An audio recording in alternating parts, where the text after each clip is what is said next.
today we're comparing intervals within C major up to the fifth, as well as our octave comparison over various positions of the guitar. Follow the lesson for free and just pick it all up from the video for free. But if you're interested, this is number 58 and number 59 from my book, Exploring the Fretboard, 100 Exercises for Intermediate Guitar. And there's a link for that in the description. Of course, the more serious students are going to definitely want to see this in music notation to make a connection there. So check out the book if you like. So we previously had gone over a number of scale passages in various positions, and these intervals are kind of coming from that, but it's really interesting to compare intervals on the guitar because it teaches you how the guitar works in similar ways regardless of what position you're in. So in number 58, each line compares a different interval in four different areas of the guitar. So the first one is an interval of a major second, so from C to D. And when you're playing these, I highly recommend you say the note names out loud, like you say C, D, C, D, as you play it, so you make that connection. Without saying it, you might just be remembering fingerings, not learning your fretboard, not learning the notes. So say those note names out loud. I might be saying other things in the lesson today, though. So the first interval is that major second from C to D, C, D, and then in the fifth position on the third string, and then we're in the 10th position on the fourth string, and then we're in the 15th position on the fifth string. And the important thing here is that you just realize that, like, it's two semitones. It doesn't matter where you are, the fretboard always functions in the same way.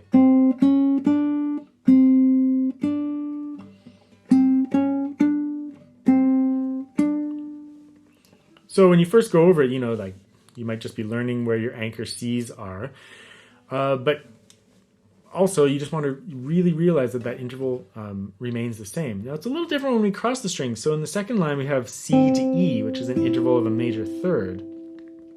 So it's going to look a little different depending on the strings that we're on. In first position it goes to the open string. In fifth position it's right below. These two strings are tuned differently, right? So the way the interval looks is a little bit different.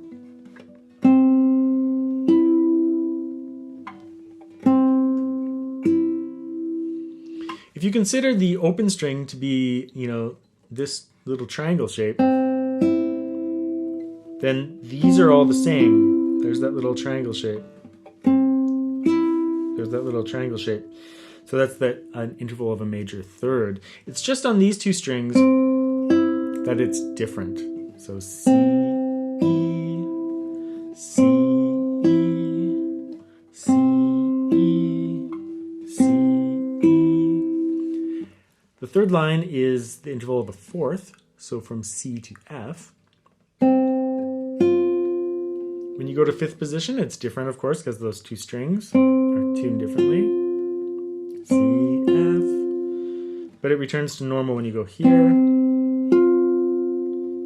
And even though we're using different fingerings, just notice that the interval is right below. So an interval of a fourth, a perfect fourth, is usually right below on the same fret on the string below, except, of course, between the third and second string, it's different.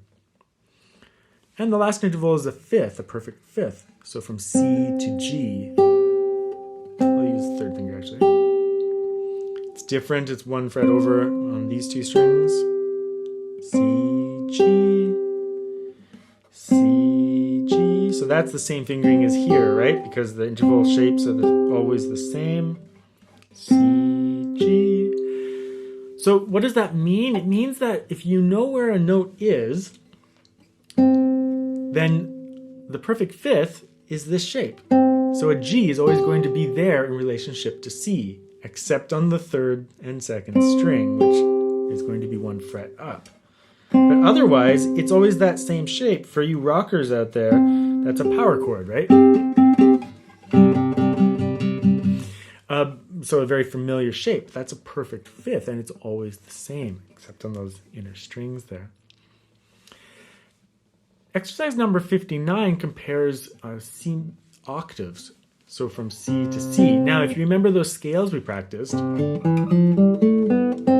it's just that. C to C, C to C. If you remember the second position scale, and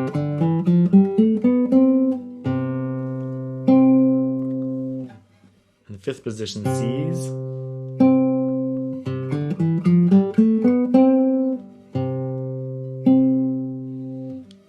and the seventh position Cs.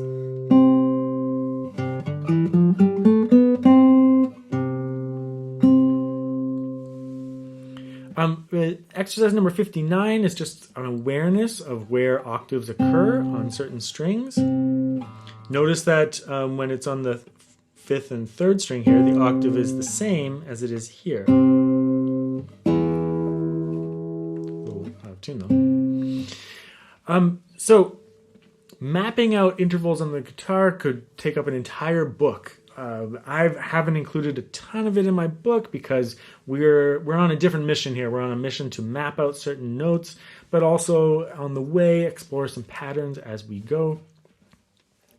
But the important thing I think in these two exercises for you, if you're a student at more at the beginner or like intermediate level, is just to really map out where C is in a variety of places, and then place an interval, place a note on top of it, and learn those as anchor points for your own knowledge and your own playing. For more advanced students, this could lead to a much larger study of intervals on the guitar, but that's not really the intention here. It's a huge topic and one that we would have to go into great depth and detail, which I hope to do in a future book. But in this particular case, just be satisfied of really knowing where your C unison Cs are in various positions, and then from there mapping out where other notes are across the strings. Just becoming comfortable with that and kind of memorizing the exercises and saying the note names out loud will help you do that, and then you can just move on. It's not going to be a full interval study or something like that. You're really, although that aspect of music theory is embedded in this exercise, the exercise itself is really just an anchor point exercise for you to learn. So don't overthink it, just do the exercise and move on. Maybe in a future date you can come back to it and make some more connections with music theory, but for now, just make sure you're saying those note names out loud.